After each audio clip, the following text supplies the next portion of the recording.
안녕하세요. 오늘 저희가 한번 깊게 파고들 자료는 청취자께서 보내주신 아주 흥미로운 논문인데요. 주파수 도메인에서의 합성곱 신경망 압축입니다. 오늘 저희의 목표는 이겁니다. 그 이미지 인식의 최강자라고 불리는 합성급 신경망, CNN 있잖아요. 이게 점점 똑똑해지는 만큼 몸집도 어마어마하게 커지고 있거든요. 아, 네, 그렇죠. 왜 이게 우리 손안의 스마트폰 같은 기기에서 심각한 문제가 되는지 일단 그 현실부터 좀 짚어보고요. 그리고 이 논문이 내놓은 아주 독창적인 해결책, 프레시넷의 비밀을 한번 파헤쳐 보겠습니다. 맞습니다. 오늘 우리가 던져야 할 핵심 질문은 딱 이거예요. 어떻게 하면 이 거대한 인공지능 모델의 성능은 거의 그대로 두면서 크기만 획기적으로 줄일 수 있을까? 네, 바로 그거죠. 근데 이 논문의 진짜 대단한 점은요. 그 해답을 전혀 다른 곳에서 찾았다는 겁니다. 바로 이미지 압축 기술이요. 이미지 압축 기술이요? 네, 이건 그냥 기술을 빌려온 것 이상이에요. 훈련된 신경망 필터를 그냥 숫자의 나열이 아니라 사진이나 소리 같은 하나의 신호로 바라보는 뭐랄까 관점의 전환.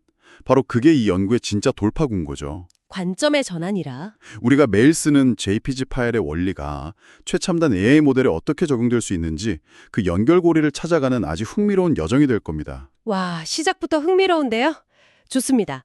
그럼 먼저 문제의 배경부터 제대로 한번 살펴보죠.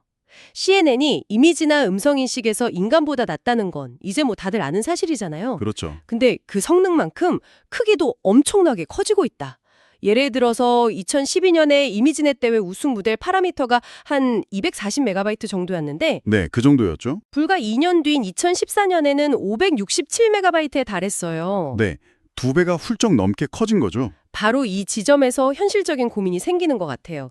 AI는 저렇게 발전하는데 정작 우리는 컴퓨터보다 스마트폰을 훨씬 많이 쓰잖아요. 네. 애플실이나 구글 어시스턴트 같은 것도 다 스마트폰에서 쓰고요. 이 둘 사이에 뭔가 좀 충돌이 생길 것 같지 않으세요? 정확한 지적이세요. 바로 거기서 명확한 딜레마가 생깁니다. 첫 번째는 아주 현실적인 메모리 그리고 저장 공간의 한계죠. 아, 그렇죠. 이 논문이 나올 때만 해도 최신 아이폰 램이 1기가 정도였는데 이것도 운영체제나 다른 앱들이 이미 꽤 많이 쓰고 있거든요. 네, 그렇죠. 이런 환경에서 500메가가 넘는 거대한 AI 모델을 통째로 메모리에 올려서 실행한다? 이건 거의 불가능에 가깝습니다. 그렇겠네요. 두 번째는 더 치명적인 전력 소모 문제입니다. 그냥 이미지 하나 분류하려고 500메가 데이터를 메모리로 불러오는 것만으로도 에너지가 엄청나게 소모돼요. 아, AI 필터 앱 한번 돌리면 휴대폰 뜨거워지는 거. 바로 그거죠. 휴대폰이 손난로가 되고 배터리가 20%씩 닳는 경험 다들 해보셨을 거예요. 배터리가 생명인 모바일 기기에서는 정말 치명적인 단점입니다. 정말 공감 가는 이야기네요. 제 휴대폰도 맨날 뜨거워지거든요. 그렇죠.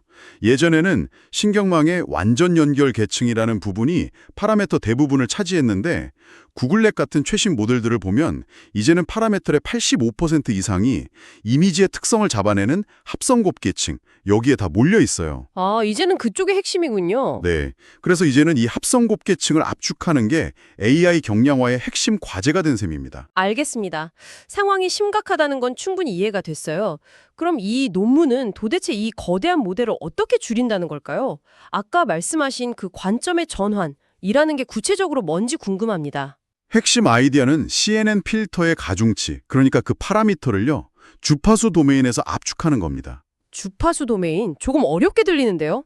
네, 말이 조금 생소할 수 있는데 쉽게 한번 설명해 볼게요. CNN 필터가 이미지에서 수평선이나 모서리 같은 특징을 찾아내는 역할을 하잖아요. 네. 근데 자연 이미지를 한번 생각해 보세요. 옆에 있는 픽셀들끼리 색이 갑자기 확 변하기보다는 대부분 부드럽게 이어지죠. 아, 그렇죠. 그라데이션처럼요. 네. 학습된 CNN 필터들도 이런 특성을 닮아서 대부분 매끄러운 그런 패턴을 가져요. 이 매끄러움이라는 특성을 주파수 관점에서 보면 대부분의 중요한 정보가 저주파, 즉 천천히 변하는 신호 영역에 몰려있다는 뜻하고 같아요. 아하. 이때 이산 코사인 변환, 줄여서 DCT라는 수학적 도구를 쓰면 우리가 눈으로 보는 공간 정보를 주파수 정보로 바꿀 수 있습니다. 이게 바로 JPG 이미지 압축의 핵심 기술이에요. 아, JPG 압축이요? 네, 중요한 저주파 성분이랑 상대적으로 덜 중요한 고주파 성분을 분리해내는 역할을 하는 거죠. 오케스트라 비유가 딱 떠오르네요. 웅장한 첼로나 베이스 같은 저음역대 악기가 전체 멜로디의 뼈대를 만들고 트라이앵글 같은 고음역대 악기는 체보 장식을 더하는 것처럼요. 아주 좋은 비유입니다. 근데 음악에서도 고음역대 악기가 나름의 역할이 있잖아요. 프레시넷에서는 이 고주파 성분은 그럼 그냥 다 버리는 건가요? 아니면 다르게 다루나요? 아주 예리한 질문이세요. 바로 그 지점에서 이 논문의 두 번째 기발한 기술이 나옵니다. 해싱 트릭을 통한 가중치 공유 개념이에요. 해싱 트릭이요? 네, 모델 크기를 줄이려면 여러 파라미터가 하나의 값을 공유하게 만들면 되거든요. 근데 문제는 어떤 파라미터들이 값을 공유할지 그 정보를 저장하는 것 자체가 또 메모리를 차지해요. 아, 그렇죠. 배보다 배꼽이 더 커질 수도 있겠네요. 맞아요. 해싱 트릭은 이 문제를 아주 영리하게 해결합니다. 어떤 파라미터가 어떤 값을 공유할지를 해시 함수를 통해 무작위로, 하지만 항상 일관되게 결정하는 거예요. 덕분에 어떤 파라미터가 어떤 값을 공유하는지에 대한 추가 정보를 전혀 저장할 필요가 없어집니다. 잠깐만요. 해싱 트릭으로 여러 파라미터를 무작위로 묶어서 하나의 값을 공유하게 만든다. 근데 그러면서도 아까 말씀하신 중요한 저주파 성분들은 따로 관리한다. 이게 조금 모순처럼 들리는데요. 무작위로 묶어버리면 중요한 저주파값 두 개가 우연히 같은 그룹에 묶여서 성능이 떨어질 위험은 없나요? 바로 그겁니다. 그게 바로 이 논문의 가장 독창적인 부분. 주파수 민감 해싱의 핵심이에요. 방금 지적하신 그 모순을 해결하는 게 이 기술의 전부라고 할 수 있습니다. 아, 프레시넷은 모든 주파수 성분을 동일하게 무작위로 다루지 않아요. 그러니까 그냥 해싱이 아니라 뭔가 특별한 해싱이라는 거군요. 정확합니다. 앞서 말했듯이 필터의 핵심 정보는 저주파에 몰려있고 고주파 값들은 대부분 0에 가깝거나 덜 중요하죠. 네. 프레시넷은 이 점에 착안해서 중요한 저주파 성분들에는 더 많은 고유한 파라미터 공간, 그러니까 더 큰 해시 버킷을 할당합니다. 그래서 중요한 값들끼리는 서로 섞이지 않도록, 즉 해시 충돌을 최대한 피하도록 보호해주는 거죠. 아하, VIP 대접을 해주는 거네요. 그렇죠. 반면에 덜 중요한 고주파 성분들은 아주 작은 공간에 그냥 몰아넣습니다. 더 많은 파라미터들이 하나의 값을 공유하도록, 그러니까 해시 충돌을 적극적으로 허용해서 더 공격적으로 압축하는 겁니다. 와, 이제야 완벽하게 이해가 되네요. 그러니까 이건 무작위가 아니라 정보의 중요도에 따라 차등을 두는 지능적인 무작위 전략이군요. 중요한 정보는 소중히 다루고 덜 중요한 정보는 과감하게 합쳐서 공간을 절약하는 거네요. 정말 영리한데요? 맞습니다. 아주 영리한 자원 배분 전략이죠. 이 방식은 여러 강력한 장점을 가지는데요. 첫째는 기존 CNN 코드에 간단한 해시 함수랑 역 DCT 변환 코드만 추가하면 되니까 구현이 비교적 쉽다는 거고요. 네. 둘째는 학습 과정도 표준적인 역전파 방식을 그대로 쓸 수 있어서 기존 학습 프레임워크랑 호환성이 높아요. 와, 잠깐만요. 그럼 아까 해싱 트릭으로 값을 공유한다고 하셨잖아요. 그럼 혹시 필터를 더 추가해도 모델 크기가 안 늘어날 수도 있다는 건가요? 그건 기존 딥러닝 상식이랑은 완전 반대되는 얘기 같은데요? 네, 바로 그게 이 방식의 가장 놀라운 장점 중 하나입니다. 모델의 전체 파라미터 수가 필터의 개수와 거의 무관해져요. 정말요? 네, 왜냐하면 모든 필터가 미리 정해진 압축된 파라미터 풀에서 값을 가져다 쓰는 방식이기 때문이에요. 필터를 100개를 쓰든 200개를 쓰든 공유하는 파라미터 풀의 크기만 그대로라면 전체 모델 크기는 늘어나지 않습니다. 세상에. 모델의 표현력을 높이면서 크기는 유지할 수 있는 아주 강력한 무기를 얻게 되는 셈이죠. 그건 정말 혁신적인데요. 아이디어 자체는 진짜 기발한데 이런 종류의 공격적인 압축은 자칫하면 중요한 정보를 너무 많이 잃어버릴 위험도 있잖아요. 그래서 실제로 다른 압축 기술들이랑 비교했을 때 성능이 어땠는지가 가장 궁금해지네요. 물론입니다. 이론이 아무리 좋아도 결과로 증명해야죠. 논문에서는 CIFR10, SVHN 같은 8개 벤치마크 데이터셋에서 성능을 검증했습니다. 비교 대상으로는 그냥 공간 도메인에서 해싱을 적용한 해시드넷, 그리고 저순위 분해 같은 다른 압축 방법들이 사용됐어요. 아, 저순위 분해. 필터를 더 작은 여러 개로 쪼개는 방식 맞죠? 네, 맞습니다. 그렇게 근사하는 방식이라고 생각하시면 돼요. 네, 그래서 결과가 어땠나요? 핵심 결과를 보면 먼저 모델을 16배 압축했을 때, 그러니까 원래 크기의 16분의 1로 줄였을 때인데요. 거의 모든 데이터셋에서 프레시넷이 다른 기법들보다 우수한 성능을 보였습니다. 예를 들어 SVHN이라는 숫자 이미지 데이터셋에서 프레시넷의 오류율은 8.01%로 비교 대상인 해시드넷의 9.00%나 저순위 분해 방식의 10.67%보다 확연히 낮았어요. 16배나 줄였는데도 성능이 더 좋다는 건 정말 인상적이네요. 여기서 그치지 않습니다. 압축률을 64배, 그러니까 64분의 1까지 극단적으로 높이면 프레시넷의 우수성이 더욱 두드러져요. CIFR10 데이터셋에서 프레시넷은 30.79%의 오류율을 기록했는데 네. 저순위 분해 방식은 34.35%, 그리고 그냥 해싱을 쓴 해시드넷은 무려 43.08%의 오류율을 보였습니다. 와, 차이가 엄청나네요. 네.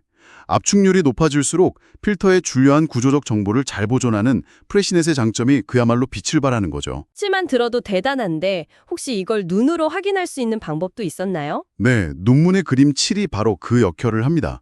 정말 재밌는 그림인데요. 압축되지 않은 원래 필터, 프레시넷으로 압축된 필터, 그리고 기존 해싱 방식으로 압축된 필터, 이 세 가지 모습을 시각화해서 나란히 보여줘요. 어땠나요? 정말 놀라운 점은요. 압축되지 않은 원래 필터랑 64배나 압축된 프레시넷 필터가 육안으로는 거의 구분이 안 될 정도로 자연스럽고 매끄러운 패턴을 유지하고 있다는 겁니다. 정말요? 네. 반면에 기존 해싱 방식의 필터는 마치 신호 안 잡히는 TV 화면 노이즈처럼 굉장히 혼란스럽고 무작위적인 패턴을 보여요. 아, 그건 정말 강력한 증거네요. 프레시넷이 그냥 데이터를 줄이는 걸 넘어서 필터가 가진 본질적이고 중요한 구조, 그 신호를 정확하게 이해하고 보존하면서 압축한다는 걸 보여주는 거군요. 맞습니다. 필터는 신호다라는 이 논문의 핵심 철학이 옳았다는 걸 가장 직관적으로 보여주는 결과죠. 자, 그럼 오늘 분석한 내용을 한번 정리해 보겠습니다. 오늘의 핵심은 결국 관점의 전환이었던 것 같아요. CNN 필터의 가중치를 그냥 숫자의 나열로 보지 않고 JPG 이미지처럼 중요한 정보와 덜 중요한 정보가 있는 하나의 신호로 바라본 것. 네, 그렇죠. 그리고 그 통찰을 주파수 민감 해싱이라는 아주 영리한 기법과 결합해서 모델 크기는 극적으로 줄이면서도 성능 저하는 최소화하는 정말 효과적인 방법을 찾아냈다는 걸 확인했습니다. 그렇죠. 이 기술의 실용적인 의미는 매우 큽니다. 이 연구는 강력한 AI를 우리 손안의 스마트폰이나 저전력 사물 인터넷 기기에서 훨씬 더 원활하게 사용하는 미래를 앞당길 수 있어요. 온 디바이스 AI 시대에 정말 중요한 기술이겠네요. 맞습니다.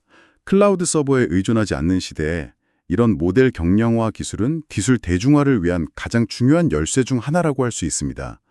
물론 이런 압축 기법에도 트레이드오프는 있어요. 해싱 때문에 특정 파라미터가 왜 그런 값을 갖게 됐는지 역추적하기가 더 어려워져서 모델의 해석 가능성은 좀 떨어질 수 있다는 점도 고려해야겠죠. 네, 장점과 함께 고려할 점까지 짚어주셔서 감사합니다. 오늘 이 논문을 통해서 AI 모델을 압축하는 아주 창의적인 방법을 살펴봤는데요. 마지막으로 청취자 여러분께 생각해 볼 만한 질문 하나를 던지면서 마무리할까 합니다. 네. 이 논문은 학습이 끝난 모델의 가중치를 압축하는 데 집중했습니다. 근데 이 가중치는 결국 방대한 데이터로부터 학습된 결과물이잖아요. 그렇죠. 그렇다면 이 관점을 조금 더 확장해서 모델이 아니라 모델을 학습시키는 데이터 자체에도 이런 주파수 기반의 압축 기법을 적용해 볼 수는 없을까요? 만약 정보의 본질적인 손실은 최소화하면서 학습 데이터의 크기를 줄일 수 있다면 AI를 학습시키는 데 필요한 엄청난 시간과 자원을 훨씬 더 절약할 수 있지 않을까요?